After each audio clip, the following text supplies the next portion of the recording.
let me share my screen. And great. So I'm gonna share it. So today we're going to talk about how to validate configs in a GitOps world where everything is written as a file and we'll no longer go and, spin up servers using clicks and buttons, but we use a GitOps world.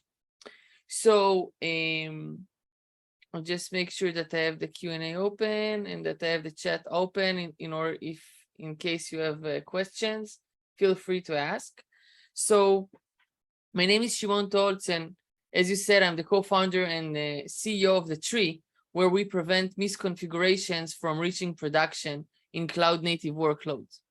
And my background is in infrastructure and software development, and let's get to it.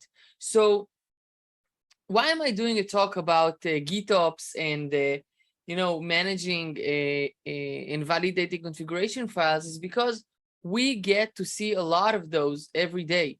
And we have a very popular open source that has almost 6,000 stars on GitHub. And what it does is you run a Datree test against a Kubernetes manifest, and it gives you a result whether you have a memory limit, CPU limit, liveness probe, readiness probe, and all of the different policies you would like to do. But when working with different organizations from smaller to really large ones, maybe one of the most challenging tasks when working in this way, where you work with Kubernetes and everything is GitOps and you have files, is how do you continuously integrate and enforce the Kubernetes standards? How do you really propagate those development standards to all of your developers? And back in my previous company, I had a production outage because one of the engineers made a mistake. I make mistakes all the time. I once formatted the wrong server. It happens. So an engineer introduced a misconfiguration, and we had the latest and greatest CI/CD, and it deployed it directly into production. So we had an outage. And one of the most challenging parts for me was not only that I identified what was the problem, but then I had to ask myself, how am I supposed to propagate this development standard to all of the different development teams? How do I tell 400 people to make sure they have a liveness probe? How do I do that? And that's really not that simple, because we were running on the cloud, having multiple microservices, having hundreds of Git repositories, and it just becomes really, really challenging. And the main question was, how do I delegate the infrastructure as code responsibilities, and on the one hand, give autonomy to developers and give them the option to really make the changes by themselves, to collaborate, to really be the people who write the code, own it, and operate it. And on the other hand, make sure that they work according to those practices and, sleep well at night and have a sort of a guardrails.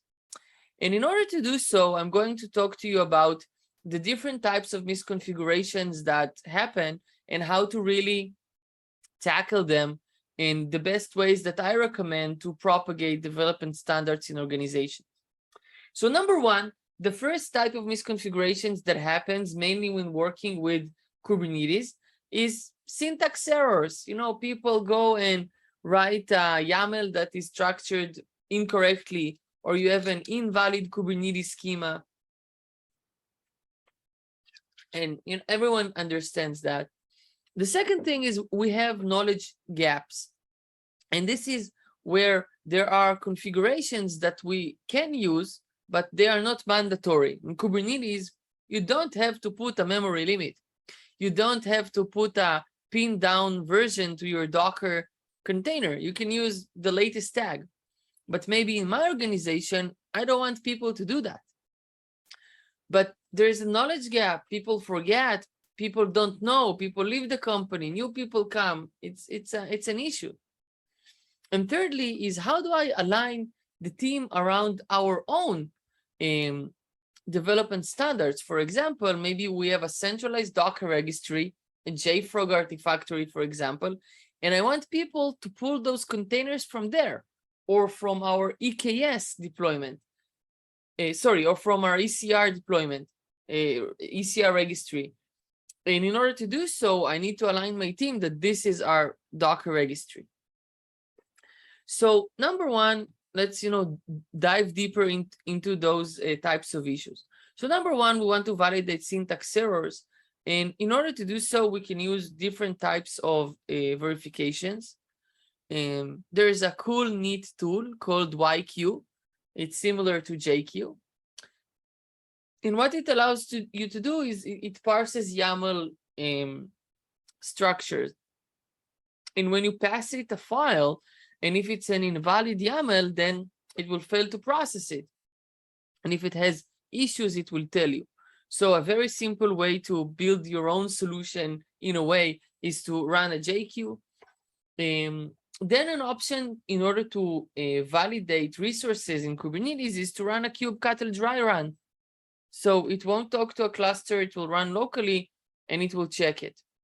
But one of the problems is that it will only do a partial check if you do it, if you run a dry run. And secondly, if you do it as client mode, it won't check CRDs and other things. If you do it as a server mode, it will then work almost 100%. But then the problem is that every developer needs to have access to your production Kubernetes cluster, and you don't want that.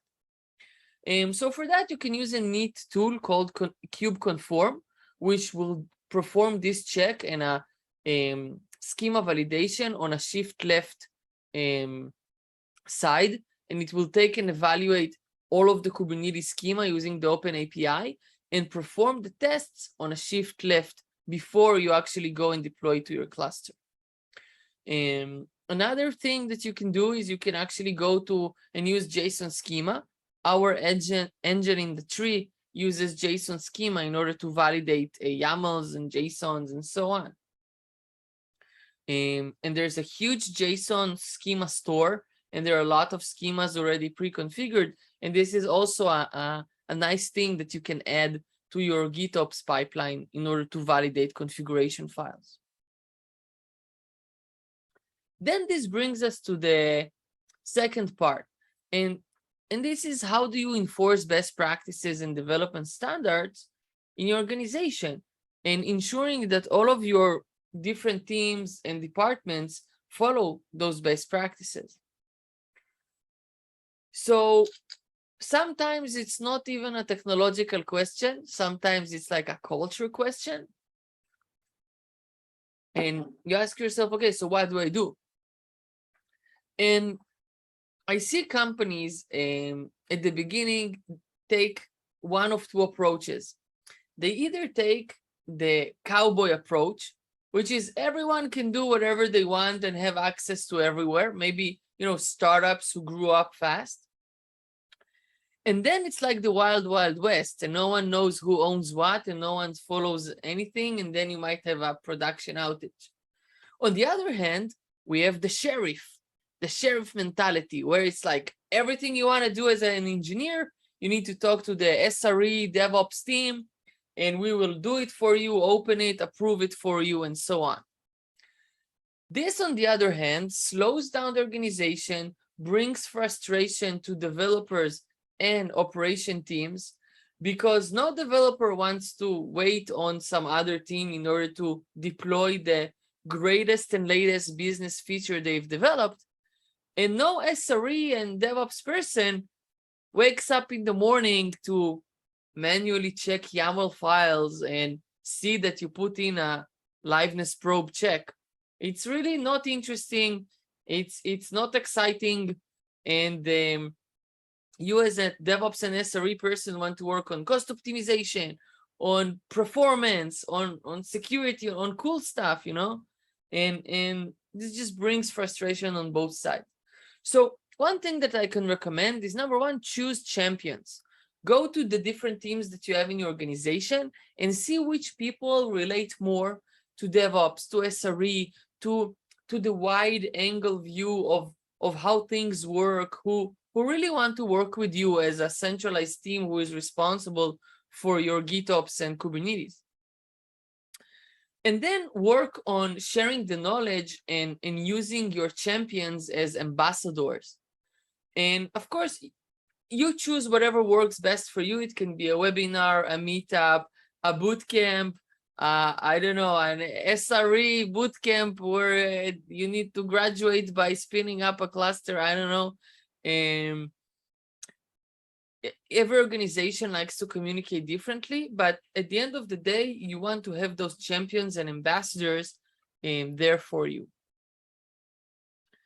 And really start small, and start by a small team and piloting it to them, and having maybe the team lead and maybe one other person, and going gradually start to work with them, and gradually work on the one hand empowering them, and on the other hand enforcing best practices using different solutions.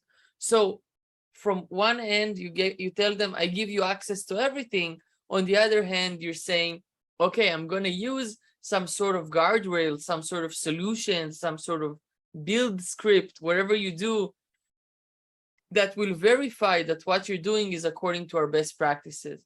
And then everyone wins. And then do those checks on a regular basis. You don't want to work for 1 month on some crazy release, and then only at the end of the 5% time that you have left, only then start encountering those issues, because it's going to delay your release. And it might require you to rethink your architecture and maybe start from different things. So try to incorporate those checks from code to cloud, from dev to production, from a VS Code extension that checks it, to a CLI, to a pre-commit hook, to a check in the CI, a check in the CD, and in your cluster. And the third thing that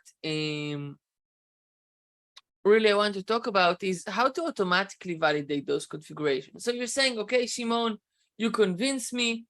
I think that cowboy and sheriff we need to find a compromise. We need to have like cowboys that can go and have fun, but on the other hand, do it in a contained, environment. And then we talked about how to really propagate it to the teams. So now let's talk about how to do those checks automatically, because obviously this is what you want to do. So in order to do so, you want to define the policies that you want to enforce. And this is different from security in general, because security is like, I have an artifact and I run a security scan, and if it has certain CVEs, then it's not good. Maybe we can talk about severities and how fast do we want to deal with it, but we know that it's not good. When we talk about GitOps and policies and development standards, it is not always black and white. Some organizations adopt a certain policy and other organizations do not adopt it. Some people want a liveness probe, some people don't like a liveness probe. Some people want to pull containers from a certain registry, the others from another. And really the number one thing you want to do is sit down and say, okay, what do we believe in? What are the policies that we really want to enforce across all the board, across all the company? Let's say you decided you want to set a memory limit for containers, readiness and liveness and startup probe, and then you want to use a specific digest SHA for containers. Great, so you've decided what is your initial policy. Then the second thing that you want to do is you want to distribute this policy in your organization. So what you want to do is you want to make sure that, here, my pointer is here. You want to make sure that the verification happens on the code side, on the CI side, on the CD, and on the cluster side. The sooner you find problems, the easier it is to fix it, and this way it will be faster and will hurt less to deal with. So unfortunately, this is only the beginning, and this is how you start. So how do you manage policies? So Shimon, you convinced me I want to use best practices and have policies and I want to distribute them. Great. But then even you've convinced and you decided what are the policies. Now, how do you make sure that everyone uses them? And then how do you make sure that all the policies are installed in all of your pipelines and that they are also installed on all of your clusters, let's say as an admission controller webhook in Kubernetes? And then how do you dynamically adjust them? Because tomorrow we might decide that we want to add a policy or remove a policy or change an attribute in a policy. So how do I really go and distribute it to 100 repositories? And in order to do it, number one, it has to be easy and an intuitive environment so you can go and implement the policies. If it's a crazy, tedious solution where you have to go and open 100 pull requests to 100 repositories, believe me, it's not going to be fun, and it's not the way you really want to go with it. So it has to be a scalable and easy solution. And the second thing is you really want to have a way to control, review, and monitor the policies. So you want to see which ones are running, which tests have been executed. What is my main top number one failing policy? Maybe I need to educate my team around it. How do I do a review process in order to make sure that the policies that I have are correct for the workloads that I use? And then finally, let's say I have all of that. Maybe I have a developer, Sally, and she came to work and she's not a she's not a DevOps or SRE expert, and maybe she's fairly new to Docker and Kubernetes.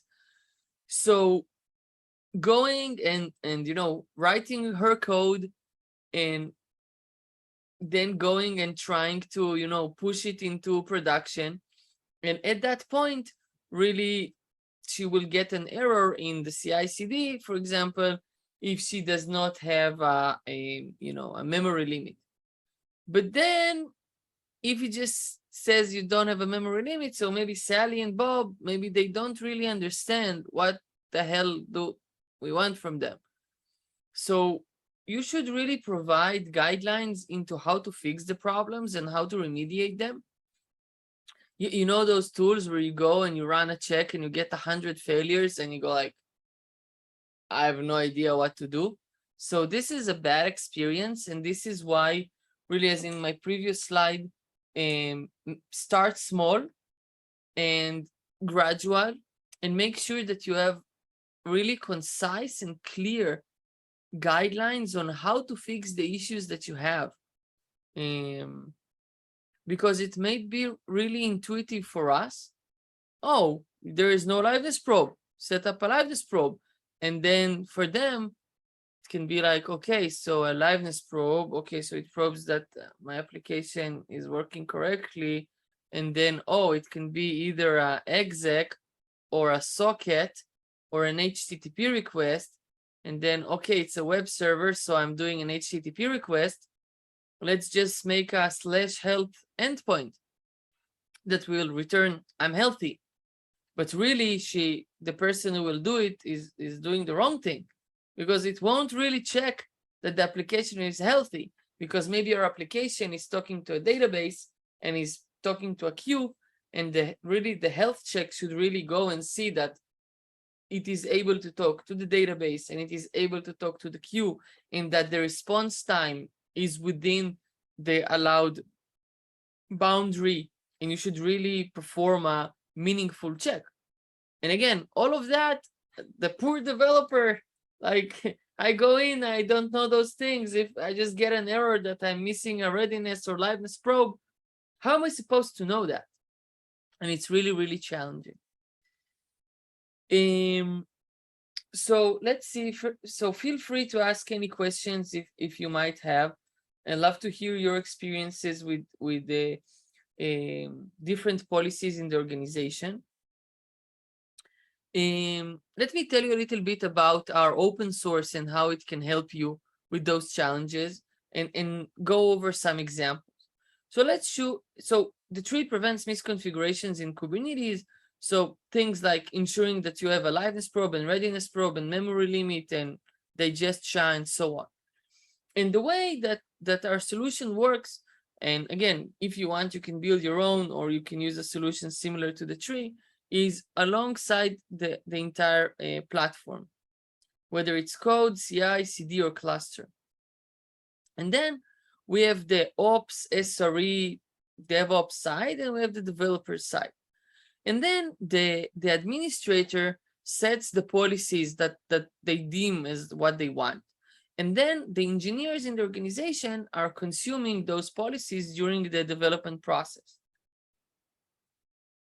And really what that allows to do is to configure the policy once, and it will be distributed automatically to all of the people and all of the resources that you have running, because every time that you will run a Datree check, it will pull dynamically the most up-to-date policy, because it works in a way like Docker, where you do Docker push, Docker pull.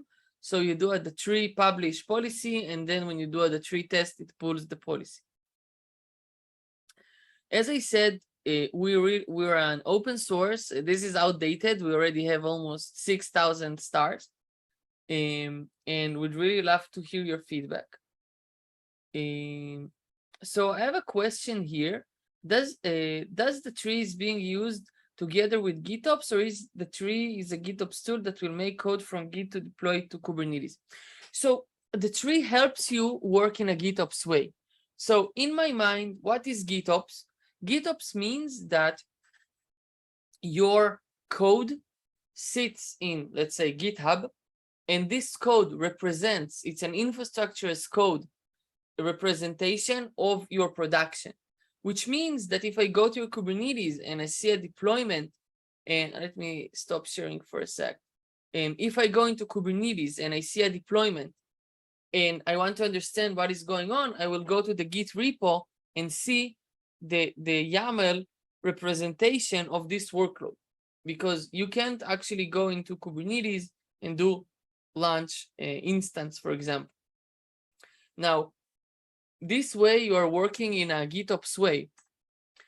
Tools like Datree help you in a way where how do you make sure that all of the people that are writing those manifests, because all of a sudden you have a lot more code. We did not used to have this code. We used to have a server, a pizza server, and then we have a VM, and then, you know, an AWS or any other cloud vendor. We really have the, you know, we would go and launch an instance, and now infrastructure as code is eating the world. And in this era, you want to have an enablement. You want to have tools like Datree that will help you work in a GitOps way. How do we do that? You set a policy, and then when people make changes to your infrastructure as code, it will actually go and validate the changes that you made and make sure that they're according to your policy. So I hope this helps you understand, because really, you know, the topic of this talk is validating GitOps in like validating configs in the GitOps world, and it's like in a way it's self-explanatory, because you must validate in order to use it this way. So if I go back to my presentation and I enable my pointer here, so the way you do it is you have your machine, you install, for example, the Datree CLI, and then you scan your resources. So here is an example of scanning a file, and it identifies that there is no memory limit, no CPU limit, no liveness probe, no readiness probe. And secondly, what I wanted to show you is that you can install it on your cluster. And then if someone tries to apply a configuration that is not valid, it is not working according to your centralized policy solution, according to your policies, it will be denied, and the person will not be able to run this code on your Kubernetes cluster. It's a big deal, because now for the first time, you can delegate infrastructure as code responsibilities and work in a GitOps way while knowing that you are secure, that people will not blow up your cluster. So I don't want to talk too much about our solution. I want to talk about the concepts in general of validating config files in GitOps world, but you can, enable and disable policies that come predefined. You can look at the history of executions. But what is more interesting, and I wanted to show you, is we talked a little bit about JSON schema and validating configuration. So besides all of the built-in rules that we have, you can use a JSON schema compatible code that runs on the tree.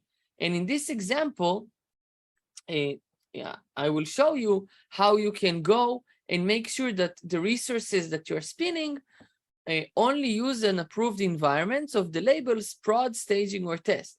So here we can see that we have a custom rule, an identifier, the name of the rule, that it ensures that the current environment label is set.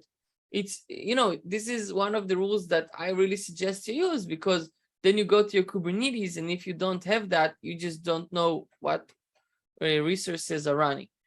And then it will validate that in the schema, there is a property called metadata and a property called label and a property called environment, and it allows one of those three to be set. And if it is not set, it will send the failure message, which is use only approved environment labels, prod, staging, and test. And this really shows you how you can really work in a GitOps way, validate your configuration changes, and delegate infrastructure as code responsibilities to engineers while really staying in control. So I encourage you to go and really work in a GitOps way, but don't start like the cowboys, and don't go as crazy as the sheriffs. Don't close everything and don't open everything. I suggest you try a middle ground where people have access, but it is a restricted access. It is a contained access that you can really control the things. And this really brings us to the end of my presentation.